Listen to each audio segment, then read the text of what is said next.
Warahmatullahi wabarakatuh. Alhamdulillahi rabbil alamin. Wassalatu wassalam ala asyrafil anbiya'i wal mursalin wa ala alihi wa sahbihi ajma'in.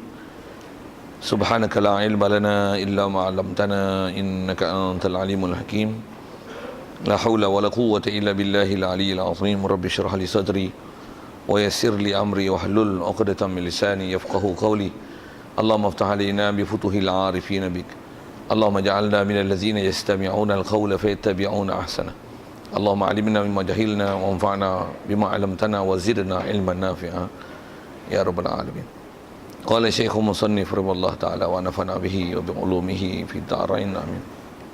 Kita di muka surat 12. Kata Musannif rahimahullah ta'ala, bermula sekalian kitab yang diturunkan daripada langit itu 104 buah kitab diturunkan atas Nabi Syith alaihi salam 50 kitab, dan diturunkan atas Nabi Idris alaihi salam 30 kitab, dan diturunkan atas Nabi Ibrahim alaihi salam 10 kitab, dan diturunkan atas Nabi Musa dahulu daripada kitab Taurat 10 kitab, dan dinamakan sekaliannya itu suhuf. Ya, tuan sekalian, pertama sekali syukur, terima kasih kita ke Allah Ta'ala. Syukur kita di atas nikmat hidup yang masih diberi. Syukur kita dapat Islam. Syukur kita Allah Ta'ala jadikan hati sanubari kita mengiya dan membenarkan, mengiktiraf, mengakui, menerima semua ajaran Nabi kita Muhammad SAW, yang dengan itu kita boleh jadi taat, patuh perintahnya, tinggalkan larangannya. Syukur Allah Ta'ala beri nikmat-nikmat yang begitu besar pada kita. Syukur juga kesihatan, kelapangan masa diberi malam ni, yang dengan itu dapat kita hadir untuk solat maghrib berjemaah di masjid ini, dan insya-Allah dengan segala limpah kurniaan itu juga kita manfaatkan masa yang ada ini meneruskan bacaan kitab kita daripada kitab Matlaq Badrain. insya-Allah kita dalam masjid ni ada peluang mendapatkan iktikaf kita. Syarat sah iktikaf mesti ada niat, kerana iktikaf adalah ibadah. Kalau tak niat lagi, main niat sama-sama, lafaz niatnya saja aku iktikaf dalam masjid ni kerana Allah Ta'ala. Kata Musannif rahimahullah ta'ala, bermula sekalian kitab yang diturunkan daripada langit itu 104 buah kitab. Ada sekalian apa yang kita nak sambung ni, kalau ikut masih sedikit penambahan yang nak disebut oleh pengarang kitab kita setelah diselesaikan menterjemahkan daripada kitab Ummul Barahin. Masih lagi dia nak sentuh bab akidah, yang ni kalau ikut sebahagian daripada rukun iman yang sepatutnya kita mesti faham dan mantap fahamannya. Baik, kita nak masuk ni ialah bicara bab kitab. Ayat pertama dia kata sekalian kitab yang diturunkan daripada langit itu 104 buah kitab. Pertama dia nak sebut tentang kitab yang turun daripada langit. Angka yang disebut sini 104 buah. Pertama ambil fokus tentang angka tu dulu hadirin sekalian. Mengikut kaedah ulama ahli sunnah wal jamaah, angka dalam bab kitab ni macam mana kita ada belajar dalam bab Rasul lah itu, mengikut pendapat yang paling kuat dalam kaedah ahli sunnah wal jamaah, tidak ada angka yang tepat yang wajib dipegang. Berapakah sebenarnya angka kitab yang Allah Ta'ala turunkan dari langit, dengan bahasa istilah langit tu, kepada Nabi-Nabi dan Rasul di atas muka bumi ini. Berapa angka sebenar tu? Macam mana dalam bab Rasul dan dalam bab Nabi, kita dah bicara lepas, tidak ada angka yang tepat yang mesti dipegang. Angka itu berapa sebenarnya kitab-kitab yang telah diturunkan dan Nabi-Nabi dan Rasul yang Allah Ta'ala turunkan ke atas muka bumi ini, yang diwahyukan, yang menjadi Nabi dan Rasul. Tapi angka yang mesti kita ketahui, yang tersenarai, yang kita dah bicara dulu, yang memang Nabi Rasul ada 25. Dalam bab kitab ni, kalau ikut angka yang memang nak dipegangi berapa itu, kalau ikut sama juga format dia macam mana dalam bab Rasul dulu, tidak ada angka yang istilahnya wajib diiktikad berapa. Macam mana pun yang selalu masyhur disebut angka ni lah 104 buah. Macam mana bab Nabi 124,000, macam mana bab Rasul 313. Tetapi kalau ikut nisbah angka yang sebenarnya berapa. Semua jumlah kitab yang telah diturunkan daripada langit, tidak ada angka yang wajib dipegangi. Macam mana pun, angka yang masyhur selalu disebut adalah 104 buah. Macam mana pun, yang 4 ni adalah antara yang wajib diiktikad dan dipahami. Tentang 4 tu, Taurat, Zabur, Injil, Quran, kepada siapa diturunkan, dan nama kitabnya. Hal tu adalah perkara yang memang wajib diiktikad, yang tanpa ada khilaf ulama ahli sunnah wal jamaah. Adapun yang lain daripada itu, cukup dengan kita iktikad Allah Ta'ala hantar kitab ke manusia, ke Nabi dan Rasul ni. Berapa jumlah sebenarnya wallahu alam, tapi banyak. Cukup dengan iktikad gitu. Cukup dengan iktikad gitu. Macam mana pun, angka yang masyhur disebut, inilah disebut 104 buah kitab. Baik. Sedikit kalau sebut rasionalnya, kenapa angka tu tak tahu. Macam mana disebut, kita bicara dalam bab Rasul, Nabi itu, dan Allah Ta'ala sendiri maklumkan dalam Quran. Antaranya, Allah Ta'ala maklumkan ke kita, Nabi Rasul ni ada yang minhum man qasasna ilaika wa minhum man lam naqsusum alaik. Sebahagian daripada Nabi Rasul ni ada yang Allah Ta'ala ceritakan ke kita, ada yang sebagainya tak pernah diceritakan ke kita. Jadi kalau ada Nabi Rasul pun tak pernah diceritakan, begitu jugalah kitab-kitab, ada yang sebahagian yang diceritakan, ada yang tak diceritakan ke kita. Satu masyhur mengikut kaedah ulama ahli sunnah wal jamaah, tidak ada angka yang wajib dipegangi dalam bab Nabi Rasul. Begitu juga tidak ada angka yang wajib dipegang dalam bab kitab. Macam mana pun bab Rasul sebut ada 25, yang kitab yang memang wajib diiktikad dan dipahami adalah 4 buah sahaja.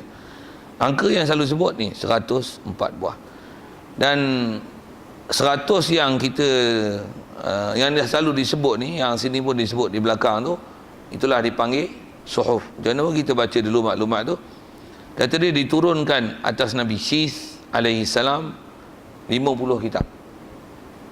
Ini adalah riwayat-riwayat yang kalau kita belajar bab hadis tentang bab-bab kitab yang pernah diturunkan kepada Nabi-Nabi dan Rasul dulu, ini adalah antara riwayat-riwayat yang pernah sebut. Nabi Syis ada 50 kitab, dan diturunkan atas Nabi Idris alaihissalam 30 kitab, dan diturunkan atas Nabi Ibrahim alaihissalam 10 kitab, dan diturunkan pada Nabi Musa dahulu sebelum daripada diturunkan Taurat ada 10 kitab. Dan nisbah kitab yang macam ni, yang selain daripada 4 buah ni, sekaliannya kata dia dipanggil ataupun dinamakan suhuf. Atas huraian ulama, apa dia suhuf ni dengan kitab? Perbezaan suhuf dengan kitab ialah suhuf ni saiz dia kecil. Maksudnya kalau nisbah apa yang diterima wahyu, kalau nisbah dicatat dan ditulis, apa yang tertulis daripada wahyu yang diterima itu, himpunannya adalah kecil dan sedikit. Himpunan yang kecil sedikit itu dipanggil suhuf, dan himpunan yang banyak itu dipanggil kitab. Macam mana pun, atas umum disebut tadi sebelum diistilahkan suhuf, memang ada kitab yang membahasakan semua tu. Nabi Syis, kita yang diturunkan pada Nabi Syis, diturunkan kepada Nabi Ibrahim, pada Nabi Musa sebelum kitab Taurat tu. Begitu juga yang diturunkan pada Nabi Idris alaihi wassalatu wassalam, ada yang membahasakan dia sebagai kitab juga, membahasakannya sebagai kitab juga. Jadi macam mana pun, atas kita yang selalunya kalau kita terima pendidikan kebangsaan ni, memang bahasa yang selalu dipakai suhuf lah. Baik, kalau ikut macam tu je. Kalau nak sebut pun, bab ni pun memang nisbah maklumat tak banyak kat kita terima, cuma sedikit penjelasan tentang suhuf dan kitab. Dan memang ada kitab-kitab, kalau kita tengok yang dikarang oleh ulama, membahasakan suhuf ni, umumnya mereka mengistilahkan kitab. Satu, kalau dengan bahasa umumnya, kitab turun pada langit, kalau sebut dengan angka 104 buah kitab, kita selalu disebut kitab 4, 100 suhuf kan? Macam mana pun, nak sebut sekali lagi, pengistilahan suhuf dan kitab tu, dia ialah khilaf istilahi. Maksudnya pengistilahan je, kenapa dinamakan kitab dan suhuf. Atas yang menamakan kitab, dinamakan kitab. Atas kata saiz yang kecil, bila ditulis dan dicatat, maka penamaan tu dipanggil suhuf. Ada yang mengistilahkan dia sebagai suhuf. Dan memang datang daripada Quran sendiri pengistilahan suhuf itu. Antaranya yang kalau kita lihat dalam Quran sendiri, kisah tentang suhuf Ibrahim dan Musa dalam surah A'la tu, inna hadza la fi suhufil ula suhufi Ibrahim wa Musa. Ada istilah sebut suhuf Ibrahim dan suhuf Musa. Suhuf Musa. Jadi kalau ikut dengan apa yang kita duk bicara ni, itulah angka dengan pasti itu atas kata riwayat. Tidak ada angka yang wajib diintikad untuk dipegang dalam bab ni. Macam mana pun atas riwayat, ada riwayat. Cukup dengan umum kita intikad. Ada Allah Ta'ala hantarkan kitab-kitab kepada Nabi dan Rasul ni, angkanya banyak. Cukup ni tu. Ni sebab untuk intikad tu cukup. Dan tak mudarat kalau ada orang tak tahu dalam bab suhuf ni, dalam bab intikad. Macam mana pun sedikit dari segi angka tak tahu tu, dia tak tahu tu satu hal, tapi jangan dinafi tentang adanya kitab selain daripada Taurat, Zabur, Injil, Quran. Macam mana bab Rasul 25 yang disebut dengan yakinnya angka itu 25 tu Nabi Rasul yang sebut dalam Quran, tapi jangan dinafi yang lain. Tapi cukup dengan i'tiqad kata Allah Ta'ala hantar Nabi dan Rasul ramai.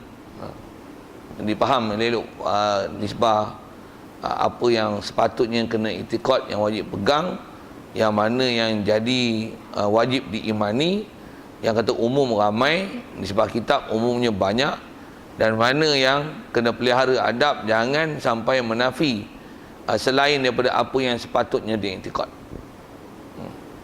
Kalau kita belajar dalam bab akidah tuan, sipir-sipir inilah yang kita nak kena faham supaya kita boleh jaga sempadan akidah. Jangan nanti apa yang sepatutnya diiktikad, takut nanti bila kita ada salah dalam bab-bab masalah menentu ataupun menafi, menentu yang salah dan menafi yang sepatutnya diiktikad, yang tu dia boleh mudarat dalam bab-bab akidah. Maksud boleh faham saya nak sebut apa tu, format apa saya nak sebut, menentu, menafi apa tu.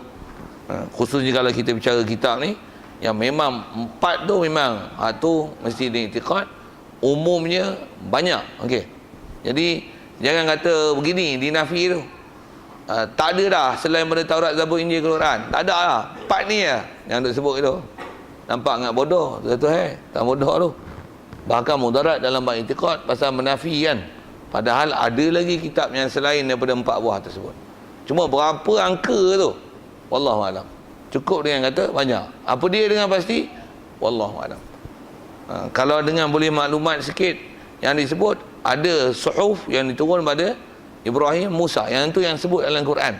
Atas riwayat hadis, atas nama disebut ni ada Nabi Idris, begitu juga Nabi Syis alaihi wassalam. Kalau yang disebut, sebut. Jadi ada. Kalau tak ada, atas kata dia adalah benda yang bukan khabar mutawatir yang wajib dipegang dengan angka berapa jumlah berapa tu. Jadi angka jumlah tu ialah perkara yang tak wajib diiktikad. Selesai. Baik, kemudian selepas disebut 10 selepas disebut 100 tu, berapa jumlah yang dia punya format memahami dan iktikad dia punya itu. Kemudian maka Taurat, hak ni memang kena pegang sungguh pasal memang sebut dalam Quran, sebut dalam hadis, dan antara istilah kitab besar yang diturunkan pada Nabi-Nabi dan Rasul yang khusus. Baik. Jadi yang pertama dia sebut sini adalah Taurat. Taurat diturunkan pada Nabi Musa dan bacaannya dengan bahasa Ibrani. Bahasa Ibrani ni, kalau bahasa antara bangsa ni disebut bahasa Hebrew kan? Hebrew. Macam mana bahasa tu, don't ask me, I don't know about that language, you know. Okay, itulah kot kan. Bahkan kalau ikut dari segi kaedah pun, nak pergi cari kitab Taurat ni macam mana pun dari segi beriman, wajib beriman. Taurat yang asli yang memang diturunkan pada Nabi Musa itu, dia memang ada dan wajib i'tiqad dia ialah kalamullah. Nisbah konten itu ialah kalam qadim, yang kalau kita belajar bab akidah dia termasuk dalam kalamullah. Apa yang nisbah diturunkan tu adalah yang memang sabit pada kalam nafsi Allah Ta'ala. Itu memang wajib diiktikad. Jangan dinafi tu. Cuma lani punya Taurat macam mana, memang tak wajib dipegang. Lani Taurat yang ada tu memang hak asli. Pasal memang macam-macam perubahan dah ada. Cuma yang kita duk bincang ni, Taurat mana? Hak original yang asli diturunkan Nabi Musa. Hak tu kita beriman. Hak tu kita beriman. Baik. Dan diturunkan atas Nabi Isa kitab Injil dengan bahasa Syria ni. Dan diturunkan atas Nabi Daud kitab Zabur dengan bahasa Qibti. Dengan bahasa Qibti. Ni pun bahasa-bahasa atas bahasa kitab, bahasa apa yang diturunkan macam ni bahasa dia. Istilah-istilah dia.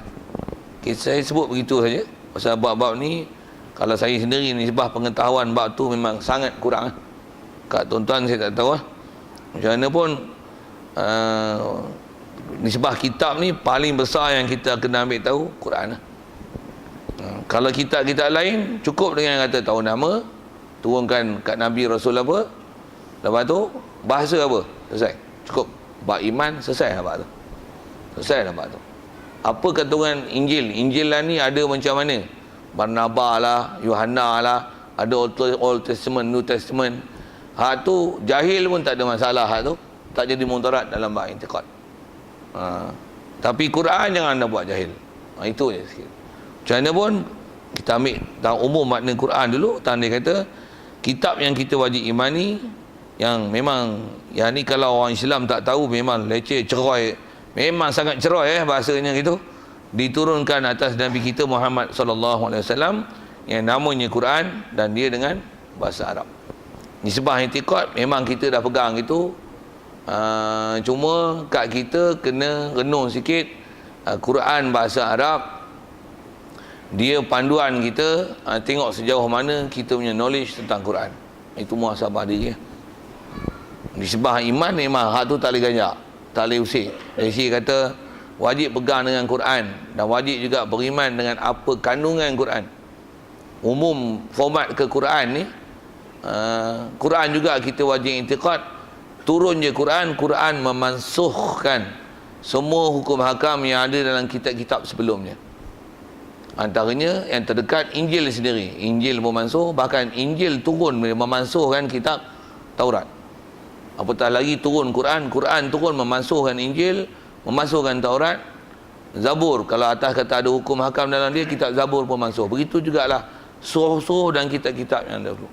Jadi the latest testament, latest Quran, kitab yang kita kena pakai hanyalah Quran only. Kalau nisbah kitab. Dan Quran pun nisbah pengetahuan dalam ni tuan-tuan, memang kena mengaji elok. Itu yang kena belajar. Pasal banyak benda kalau sebut pada Quran ni. Macam mana pun umumnya Quran ni wajib i'tiqad. Quran adalah panduan kita. Apa-apa pun kita kelahi, apa-apa permasalahan, rujukan besar adalah pada Quran. Selain daripada Quran, rujukan kedua adalah kepada hadis Nabi SAW. Cuma hadis Nabi adalah sabda Nabi tentang Nabi, beriman pada Siddiq, amanah, tabligh, fatanah itu. Jadi itu beriman kepada sabda Nabi. Ada pun bab Quran, itu beriman dalam bab kitab. Mana-mana dua ni, bab Rasul dan juga bab kitab ni cedera, maksudnya cedera bab iman. Dah tu menafikan hadis, anti hadis, cedera bab akidah kan. Cedera bab akidah, bab cedera tu bukan sikit-sikit, bukan kuranglah imannya, murtad tu weh. Begitu juga dalam bab Quran. Quran ni umumnya kalau kita sebut konten dia dengan 6,000 ayat lebih dalam Quran. Saya sebut lebih itu pasal angka dia tu yang kita masyhur dengar 66666 lah. Kalau ikut yang disebut dalam suhuf atas qiraat Asim, riwayat Hafs yang kita duk pegang tu, angka yang ditulis ialah 6,236 ayat. 6236. Kita pasal buku kebangsaan kan, ditulis silibus dengan 6666. Satu kita duk pakai angka-angka tu. Macam mana pun angka tu pun kalau atas angka ada 666, 6236, ada 6232, nisbah khilaf bilangan ayat tu memang ada khilaf dalam menentukan tempat wakaf. Waktu yang angka dia jadi berbeza. Angka dia jadi berbeza.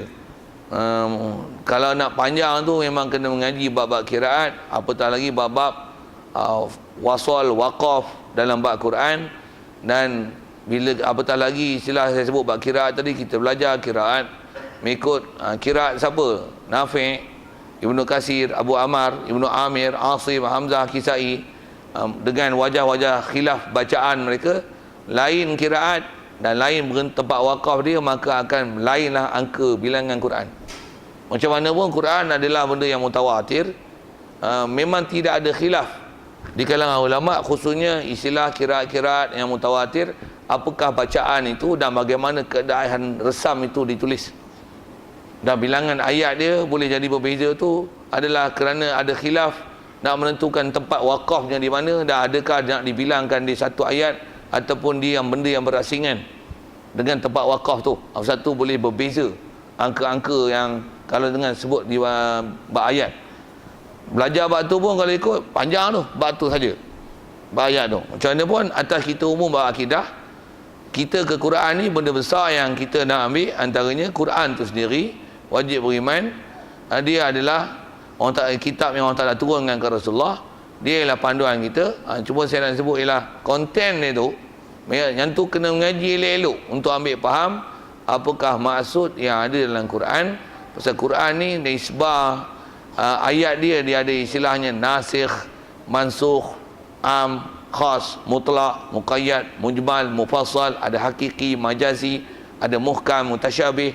Banyak kan dari segi pengkategorian itu. Begitu juga nisbah, ada isbah surah, ada surah Makki, Madani. Yang itu nanti menentukan status ayat tu. Adakah ayat itu masih kekal status hukum yang dipakai ataupun dah mansukh, ataupun dia adalah kalau nisbah am, khas, lapan ni lapan umum, ada yang mengecualikan mustasnayat dia, yang mengecualikan dia, yang jadi lafaz am mentaksiskan ayat Quran ni umum makna macam ni. Lepas tu ada yang mengecualikan dia, yang ni masuk, yang ni tak masuk. Oh, hak tu tuan-tuan bukan ahli dia kalau sembang Quran, walaupun sebut Quran, tapi kalau bukan ahli dia, silap sesat tafsir Quran. Hak tu pasal saya nak sebut kata hati-hati sikit dalam tu. Pasal tu belajar tafsir, pergi cari ahli dia, memang orang pakar tafsir baru boleh tafsir. Satu nisbah ulama kita ajar kan, Quran ni kalau tak pandai makna, makna silap lah. Kalau tak pernah belajar tafsir dan tak pernah berguru dengan guru yang pakar tafsir, tuan-tuan pula Arab pun tak reti, berdasarkan terjemah hanya tuan-tuan nak ambil faham Quran, lebih baik tuan-tuan tak usah baca terjemah. Kalau tuan-tuan baca terjemah, just nak ambil tahu terjemah, nak tahu translation. Kalau nak baca takat tu tak apa, tuan-tuan boleh baca. Tapi kalau tuan-tuan baca terjemah, waktu tuan-tuan cuba hurai sendiri, tu take alert sikit. Take alert tu pasal apa kan? Tuan-tuan baca sendiri, Arab tak tahu, tuan-tuan tengok terjemah, tuan-tuan hurai sendiri. Lepas tu buat keluar hukum sendiri. Silap kafir. Pasal apa tuan-tuan? Ayat Quran bukan lewat main-main tu. Tuan-tuan bukan ahli, tuan-tuan baca buku Inggeris pun baca pun tak apa nak boleh. Waktu tengok terjemahan, tuan-tuan keluar undang-undang sendiri. Tak boleh. Bab matematik pun sesat, sains pun sesat, apatah lagi Quran. Yang tu yang zaman lah ni tuan, kita dengar macam-macam pendapat dalam bab-bab menafsir Quran. Sama ada bab akidahnya, sama ada bab fiqahnya. Pening dengar. Kalau tuan-tuan tak duduk status orang tempat bertanya, tempat orang duduk muzakarah, tempat orang yang tuan-tuan pun tak ada base ilmu, tuan-tuan nak ada kayu ukur boleh menilai, tuan-tuan tak rasa macam saya nak sebut, saya kata pening tu. Kalau tuan-tuan duduk tempat tu, ya Allah, susah hati tengok dan masyarakat kita. Satu sudut tengok macam bagus saja, beli Quran dia terjemah, baca telaah, baca Quran, baca apa nak boleh, tapi tengok terjemah angguk, apa dia angguk tak tahu.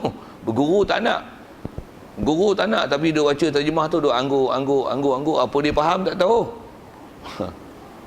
Lepas tu mula keluar pendapat-pendapat ni. Pula tu pengajian pula tak pula dengan istilahnya cari guru muktabar, ulama muktabar, kitab muktabar, main baca je. Ni masalah-masalah yang zaman lah ni tuan, kita adalah duduk dalam zaman fitnah yang macam tu. Dengan sikit sebut ke Quran macam itulah. Macam mana pun asal saya nak sebut ialah Quran, satu kalau tuan-tuan tak ahli dalam bab tu, lebih baik tuan-tuan pergi belajar hukum hakam macam mana nak baca Quran dengan baik. Baca je, walaupun tak ada makna, tuan-tuan tak tahu, tak faham, macam mana status sembahyang tuan-tuan. Lebih kurang saya nak sebut ini. Selama ni pun tak pernah ambil tahu pun bacaan sembahyang. Tapi tuan-tuan tak hurai merepet. Lebih baik sembahyang dengan tak faham makna macam tu, tapi sembahyang sah. Belajarlah rukun syarat dan perkara membatalkan dia. Pelihara elok-elok, jangan buat batal. Tak tahu makna tu satu hal, tapi tuan-tuan telah buat ibadat dengan betul. Kalau nisbah tuan-tuan baca Quran, tuan-tuan dah baca dengan betul, walaupun sebatang habuk tak faham ayat Quran, tapi tuan-tuan telah baca dengan betul, pahala dah dapat. Berbanding dengan tuan-tuan baca tak apa betul, lepas tu pergi yang tengok terjemah, tuan-tuan hurai sendiri. Oh, tu silap celaka tuan-tuan dapat. Saja saya nak guna bahasa tuan-tuan. Pasal zaman ni ada orang yang dia macam tu. Mengaji tak nak, berguru tak nak. Lepas tu baca Quran terjemah. Lepas tu ambil faham sendiri. Itu buat grup usrah pula. Dengar saya sebut. Usrah pula baca ayat Quran, lepas tu terjemah, itu minta pandangan. Apa pandangan? Tuan-tuan? Pandangan? Apa pandangan? Apa pandangan? Minta pandangan tuan-tuan, main. Baca ayat Quran sepotong, minta pandangan. Apa pandangan? Apa pandangan? Macam Facebook buat satu ayat Quran, buah pi Facebook kan. Dia lebih kurang macam tu. Waktu share. Apa pandangan? Saya berpandangan ayat Quran ni macam ni, macam ni, macam ni, macam ni, macam ni. Padahal baca Quran tak boleh suruh baca no. Buka tu suruh baca. Tapi bagi pandangan tu tentang ayat Quran. Ayat Quran pandangan saya, pandangan saya, pandangan saya. Kalau saya tuan, kalau nisbah saya tengok dalam bab akidah ni, apatah lagi dalam bab kebolehan terselewing dan tersasar daripada pahaman apa yang sepatutnya, kalau saya letak parah tu parah bahaya. Tuan-tuan saya tak tahu tuan-tuan nilai macam mana, dan tuan-tuan rasa macam mana. Saya sebut tu pasal saya dah tengok dengan nisbah apa yang duk baca, artikel-artikel surat khabar yang ada, duk dengar isu-isu orang duk sebut dalam TV, orang duk soal tanya kita.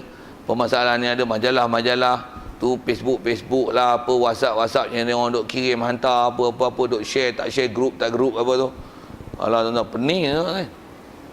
Saya kata pening.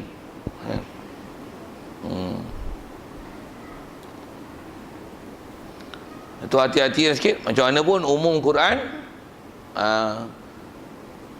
yang kalau khusus macam kita belajar bab akidah, yang memang pula benda tu telah disepakati oleh ulama ahli sunnah wal jamaah. Kalau bab akidah pun bila disebut ahli sunnah wal jamaah, dia ialah mengikut Abu Hasan Asy'ari dan Abu Mansur Maturidi. Dan fiqh pula tepat macam mana Syafi'i, Hanafi, Maliki, Hanbali. Kalau memang betul lah, memang fiqh yang ada tu, Quran, walaupun Quran hadis kita tak tahu, ulama ni, ulama semua pakar-pakar ni membada dengan kita bertaklid pada mazhab-mazhab ni, dan kita tengok peraturan dia dari segi rukun syarat, dan pelihara dengan buat benda yang batal mengikut disiplin ilmu masing-masing. Walaupun tak tahu Quran dalilnya mana, hadisnya mana, cukup. Dengar sikit nak sebut tuan-tuan. Nisbah ulama kita sebut cukup. Berbanding dengan tuan-tuan, fiqh konon belagak tak mau mengaji. Fiqh Syafi'i tak mau, Hanafi, Maliki, Hanbali tak mau. Tuan-tuan nak terus ambil direct mana dalil Quran. Dalil Quran terus. Mana hadis? Mana dalil hadis? Ambil dalil hadis terus.